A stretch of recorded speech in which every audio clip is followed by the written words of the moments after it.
সাকিব ভাই আমাকে টেক্সট করছিলেন, বলছে ওয়েল ডান, কংগ্রাচুলেশন। বেসিক্যালি যখন খেলাটা শেষ হলো তখন আমি ওকে বললাম আপনার সাথে একটু কথা বলতে চাই, আপনাকে একটু সময় দেবেন? বলে হ্যাঁ অবশ্যই। পরও ওনাকে জিজ্ঞেস করলাম কিভাবে একটা সিরিজের আগে কিভাবে কোন লেভেলে ফিটনেস করে আসে বা কিভাবে নিজেকে প্রিপেয়ার করে। ডারউইনে ম্যাচ জিতা এবং ম্যাকাওতে এসে ওদেরকে টাফ টাইম দেওয়া, বোলিংয়ে ডমিনেট করা এখানে এসে। আমার মনে হয় আমরা এখানে আসার আগে যেই স্বপ্নটা দেখেছিলাম অস্ট্রেলিয়া মাটিতে তাদের বিপক্ষে খেলবো এবং ডমিনেট করব, আমার কাছে মনে হয় যে আমরা 100% না হলেও 80% আমরা ফুলফিল করতে পেরেছি। আমার মনে হয় আমরা এখানে আসার আগে যেই স্বপ্নটা দেখেছিলাম অস্ট্রেলিয়া মাটিতে তাদের বিপক্ষে খেলবো এবং ডমিনেট করব, আমার কাছে মনে হয় যে আমরা 100% না হলেও 80% আমরা ফুলফিল করতে পেরেছি। ডারউইনে ম্যাচ জিতা এবং ম্যাকাওতে এসে ওদেরকে টাফ টাইম দেওয়া, বোলিংয়ে ডমিনেট করা এখানে এসে।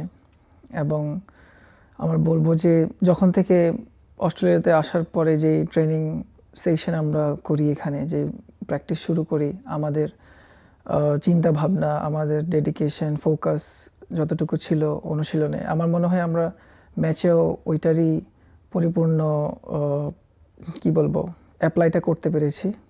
এবং আমার মনে হয় সব প্লেয়াররাই চেষ্টা করেছে তাদের বেস্টটা দিয়ে খেলার, এবং সেটার প্রতিফলন আসলে এখন পর্যন্ত আমরা ফিল করতে পারতেছি যে আমরা আসলে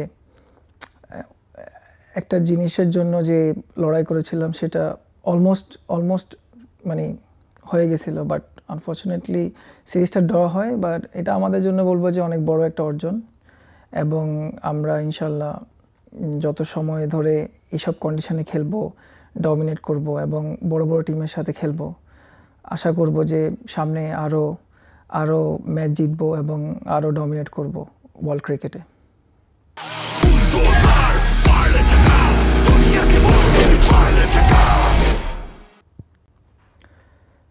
as a fast bowling unit হিসেবে আমি বলবো যে আমরা বিগত কয়েক বছর ধরে অনেক ইমপ্রুভমেন্ট করার চেষ্টা করতেছি আমাদের বোলিংয়ে, এবং আমরা অস্ট্রেলিয়াতে আসার আগে কী কী কন্ডিশনে আমাদের খেলতে হবে, কী কী চ্যালেঞ্জ থাকবে, ওগুলো নিয়ে আমরা কমিউনিকেশন করি আমাদের কোচের সাথে, অ্যানালিস্টের সাথে, এবং কী ধরনের কন্ডিশন থাকবে, এবং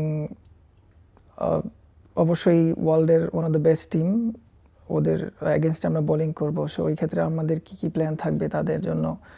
তো ওই বিষয়গুলো নিয়ে আমরা কথা বলি, এবং অস্ট্রেলিয়াতে আসার পরে আমরা অনুশীলনে আমাদের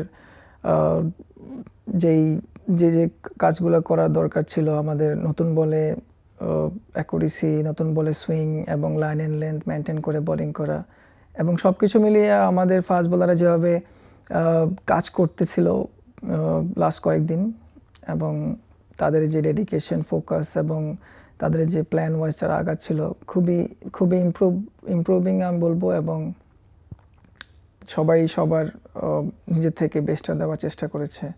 তো আমার মনে হয় যে সব কিছু মিলিয়ে তারা ম্যাচের মধ্যে খুবই ভালো ডেলিভার করতে পেরেছে, এবং অবশ্যই এখানে ফাস্ট বোলারদের অনেক বড় অবদান আছে আমাদের ম্যাচ জিতার পিছনে। এবং as a fast bowling unit বলবো যে আমরা খুবই ভালো এবং খুবই কনফিডেন্ট ছিলাম এই সিরিজটার জন্য, এবং আমরা খুবই ভালো। বেসিক্যালি যখন খেলাটা শেষ হলো তখন আমি ওকে বললাম আপনার সাথে একটু কথা বলতে চাই, আপনাকে একটু সময় দেবেন? বলে হ্যাঁ অবশ্যই। পরও ওনাকে জিজ্ঞেস করলাম কিভাবে একটা সিরিজের আগে কিভাবে কোন লেভেলে ফিটনেস করে আসে বা কিভাবে নিজেকে প্রিপেয়ার করে। আর যেহেতু উনি বলতেছিল যে ওনার বয়সটাও একটু বেশি 36, ওনার ডিফারেন্ট প্রিপারেশন, আমাদের হয়তো ডিফারেন্ট প্রিপারেশন। সো সব কিছু জানার, তারপরে কিভাবে মেনটেন করে খেলার পরে নিজেকে, এই আর কি এগুলোই। না অবশ্যই আগে যারা কোচ ছিলেন তাদের সাথে কথা হয়েছে, এবং কি সাকিব ভাই আমাকে টেক্সট করছিলেন, বলছে ওয়েল ডান, কংগ্রাচুলেশন, এই আর কি।